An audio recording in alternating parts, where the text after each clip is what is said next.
وَلَقَدْ يَسَّرْنَا الْقُرْآنَ لِلذِّكْرِ فَهَلْ مِن مُّدَّكِرٍ۔ الحمد لله رب العالمين والصلاة والسلام على أشرف الأنبياء والمرسلين، أما بعد فأعوذ بالله من الشيطان الرجيم من همزه ونفخه ونفثه. بسم الله الرحمن الرحيم. رب اشرح لي صدري ويسر لي أمري واحلل عقدة من لساني يفقه قولي. اللهم انفعنا بما علمتنا وعلمنا ما ينفعنا وزدنا علما. فبشر عبادي الذين يستمعون القول فيتبعون أحسنه. أولئك الذين هداهم الله وأولئك هم أولو الألباب. أعوذ بالله من الشيطان الرجيم. بسم الله الرحمن الرحيم. بسم الله الرحمن الرحيم. إذا الشمس كورت وإذا النجوم انكدرت وإذا الجبال سيرت وإذا العشار طلت وإذا الوحوش حشرت وإذا البحار سجرت. أعوذ بالله من الشيطان الرجيم. بسم الله الرحمن الرحيم. إذا الشمس كورت، جب سورج لپیٹ دیا جائے گا، سورج تباہ و برباد ہو جائے گا، جو روشنی اور طاقت توانائی کا منبع ہے، محور ہے، بنیاد ہے۔ وَإِذَا النُّجُومُ انْكَدَرَتْ، جب ستارے جھڑ جائیں گے یا بے نور ہو جائیں گے، سارے ستارے بھی تباہ ہو جائیں گے۔ جیسا سورج تباہ ہو جائے گا، سورج بھی دیگر ستاروں کی طرح ایک ستارہ ہے، کئی ستارے سورج سے بھی بڑے ہیں، لیکن ہماری زمین کے لیے سورج سب سے بڑا ہے، ہمارے قریب ہونے کی وجہ سے ہمیں سب سے بڑا نظر آتا ہے۔ اور بھی بہت سے ستارے ہیں، بہت سے سورج کی طرح کے سولر سسٹم جس طرح سورج کا ہے، اس اور ستارے بھی ہیں، ہمیں دور ہونے کی وجہ سے چھوٹے نظر آتے ہیں۔ یہ سب ستارے بھی جھڑ جائیں گے، بے نور ہو جائیں گے، ہر چیز تباہ و برباد ہو جائے گی، یہ زمین بھی اور یہ سارا علوی جہان بھی، سارے اجرام فلکی بھی، آسمان بھی ختم ہو جائے گا، زمین بھی ختم ہو جائے گی، باقی کچھ بھی نہیں بچے گا۔ پھر وَإِذَا الْجِبَالُ سُيِّرَتْ، اور جب پہاڑوں کو چلا دیا جائے گا، چلا دیا جائے گا، اس کی تشریح کئی دفعہ ہو گئی ہے۔ کیا مطلب ہے چلانے سے؟ نہیں، اڑانے کو چلانے سے کیوں تعبیر کیا؟ چلنے کا مطلب تو یہ یہاں سے یہاں چل کے آگے، اڑنا تو اور چیز ہے نا۔ اور کیسے؟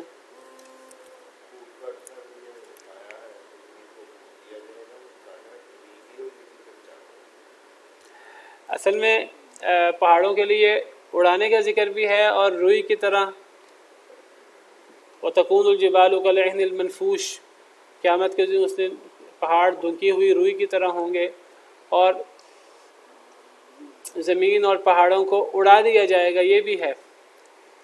وَحُمِلَتِ الْأَرْضُ وَالْجِبَالُ فَدُكَّتَا دَكَّةً وَاحِدَةً، زمین اور پہاڑوں کو اٹھا کر ایک ہی دفعہ انہیں ریزہ ریزہ کر دیا جائے گا، یہ بھی قرآن میں ہے۔ اور وَيَسْأَلُونَكَ عَنِ الْجِبَالِ فَقُلْ يَنسِفُهَا رَبِّي نَسْفًا، وہ پہاڑوں کے بارے میں سوال کرتے ہیں تو آپ انہیں بتائیے کہ میرے رب انہیں اڑا دے گا۔ اب ایک تو ہے اڑانا اور بالکل ریزہ ریزہ کر دینا اور انہیں روئی کی طرح بنا دینا، ایک یہ ہے، اور ایک ہے پہاڑوں کو چلانا۔ چلانا کیا ہے؟ چلانا یہ ہے کہ جب پہاڑ ریزہ ریزہ ہو جائیں گے، بالکل اڑتی ہوئی گرد بن جائیں گے، تو جب وہ اتنے مضبوط پہاڑ اڑتی ہوئی گرد بنے تو ہوا چلی، اور ہوا چلی تو یہاں سے وہ گرد اڑ کر یہاں آئی، تو گویا کہ پہاڑ چل کے یہاں آ گیا۔ جس طرح صحرا کے اندر ٹیلے ہوتے ہیں ریت کے، تو ہوا چلتی ہے تو یہ ٹیلا ختم ہوا اور یہ ٹیلا بن گیا، یہ ختم ہوا تو یہ بن گیا، تو گویا کہ اب یہ ٹیلے چل رہے ہیں۔ اچھا، یہ چلنے کے بعد پھر یہ پہاڑ باقی بھی نہیں رہیں گے، یہ گویا کہ چل رہے ہیں، یہاں سے یہاں اڑتی ہوئی گرد، یہاں سے یہاں، اور جب تباہی زیادہ آئے گی تو یہ پوری اڑ جائے گی۔ تو قرآن میں فرمایا وَسُيِّرَتِ الْجِبَالُ فَكَانَتْ سَرَابًا، سورہ نبا میں ہم نے پڑھا، اور میں نے وہاں وضاحت کی تھی کہ پہاڑوں کو چلا دیا جائے گا اور وہ سراب بن جائیں گے۔ سراب وہ چیز ہوتی ہے جو دور سے نظر آ رہی ہوتی ہے، پھر قریب جائے تو کچھ بھی نہیں ہوتی۔ تو ایک وقت ہوگا کہ پہاڑ گویا کہ وہ اڑتی ہوئی گرد نظر آئیں گے، یہاں سے یہاں، یہاں سے یہاں، تیز ہوا اور آندھی اور طوفان اور تباہی پھیل رہی ہوگی، اور پھر ایک وقت ہوگا کچھ بھی نہیں ہوگا، سب کچھ ہی اڑ جائے گا، ختم ہو جائے گا.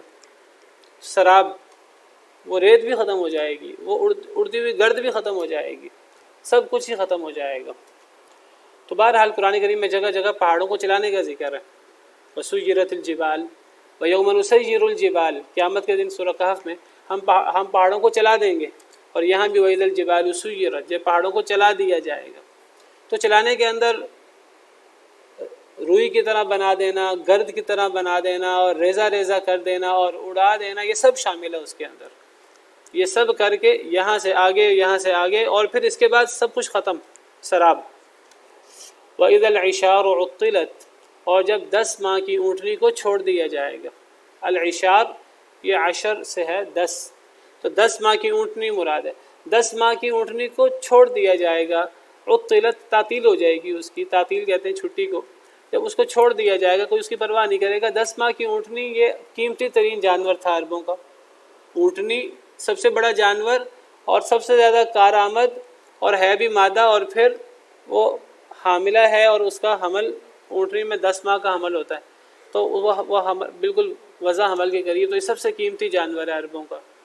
تو اتنا قیمتی جانور جو ہے یہ چھوڑ دیا جائے گا. لوگوں کو اپنی جان کی پرواہ ہوگی، اس کی پرواہ کسی کو نہیں ہوگی. وَإِذَا الْوُحُوشُ حُشِرَتْ، اور جب وحشی جانور اکٹھے کر دیے جائیں گے. جانور اکٹھے ہو جائیں گے، جمع ہو جائیں گے، وہ بھی خوف کے مارے، اور جمع ہو کر پھر وہ سب بھی تباہ ہو جائیں گے. وَإِذَا الْبِحَارُ سُجِّرَتْ، اور جب پہاڑوں کو سجرت، ان کے اندر آگ لگا دی جائے گی. بحار سمندر، اور جب سمندروں میں آگ لگا دی جائے گی، بھڑکا دیے جائیں گے، سمندر بھڑکا دیے جائیں گے. بعض مفسرین نے بھڑکانے کا معنی کیا ہے کہ سمندروں کے اندر طوفان ہر قسم کا، یہ بھڑکانے سے مراد ہے. لیکن زیادہ تر مفسرین نے بھڑکانے سے مراد سمندروں کے اندر آگ لگ جانا یہ مراد ہے. آگ اور پانی اس سے اکٹھا ہو جائے گا. اب آگ اور پانی کیسے اکٹھا ہو؟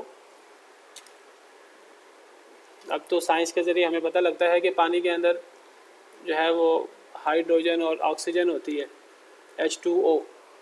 پہلے جو ہے وہ اس کا نہیں پتہ تھا، تو پہلے لوگوں کے لیے یہ بات ناممکن ہو یا عجیب ہو، لیکن ماننے والے تب بھی مانتے تھے کہ سمندروں کو بھی بھڑکا دیا جائے گا، سمندروں کے اندر بھی آگ لگ جائے گی. لیکن آج تو اس کی ہمیں سمجھ بھی آتی ہے کہ اگر یہ پانی کے اندر یہ ہائیڈروجن اور آکسیجن کو الگ کر دیا جائے تو ہائیڈروجن ہے ہی آگ، اور آکسیجن وہ آگ کو بھڑکانے میں مزید مدد کرتی ہے. تو اگر ان کو الگ کر دیا جائے تو یہ آگ ہی آگ ہے اور کچھ بھی نہیں ہے. تو یہ آگ اور پانی کا ملاپ یہ کوئی ناممکن چیز نہیں ہے، اور اللہ کے لیے کوئی مشکل نہیں ہے. تو جب سمندروں کو بھڑکا دیا جائے گا، یا طوفان مراد ہے شدید طوفان، یا پھر باقاعدہ آگ لگ جائے گی. دونوں تفسیر، زیادہ تفسیر آگ کی ہے. اچھا، یہ 6 صورتیں بیان کی ہیں قیامت کی. سورج لپیٹ دیا جانا، ستارے جھڑ جانا یعنی تمام اجرام فلکی تباہ و برباد، پہاڑ یعنی زمین بھی تباہ و برباد ہو جائے گی، پہاڑوں کا بات ہو رہی ہے. پھر اب زمین پہاڑوں کے بعد اونٹنی کا ذکر ہے. اونٹنی کو کھلا چھوڑ دیا جائے گا، کوئی پرواہ نہیں کرے گا اونٹنی کی. اور جب تباہی ہوگی اونٹنی بھی اور سب لوگ بھی تباہ ہو جائیں گے. دیگر جو وحشی جانور ہیں وہ بھی. 5ویں چیز اور 6ٹھی چیز سمندر بھی تباہ ہو جائیں گے، ان کے اندر بھی طوفان آ جائے گا، ان کے اندر بھی آگ لگ جائے گی. یہ 6 صفات دنیا میں جب قیامت برپا ہوگی اس کی ہیں. قیامت سے مراد 2 قسم کے چیزیں ہوتی ہیں. ایک تو روز قیامت جب پہلا سور پھونکا جائے گا اور دنیا کے اندر تباہی آئے گی، دنیا اور آسمان کے اندر. اور قیامت سے ایک ہم مراد لیتے ہیں میدان محشر، جس دن سب لوگ اٹھیں گے. آگے مزید 6 صفات بیان ہو رہی ہیں، وہ اگلی 6 صفات میدان محشر کی ہیں. وَإِذَا النُّفُوسُ زُوِّجَتْ، جب نفسوں کو ملا دیا جائے گا. یہ میدان محشر کی بات ہے، کل پڑھیں گے انشاءاللہ. تو یہاں 12 صفات بیان ہوئی ہیں سورہ تکویر کے اندر قیامت کی. ان میں سے 6 صفات نفخہ اولیٰ کے بعد کی ہیں، اور اگلی 6 صفات نفخہ ثانیہ کی بات کی ہیں. واللہ تعالی عالم. صلی اللہ وسلم علی نبینا محمد. سبحان ربک رب العزة عما یصفون.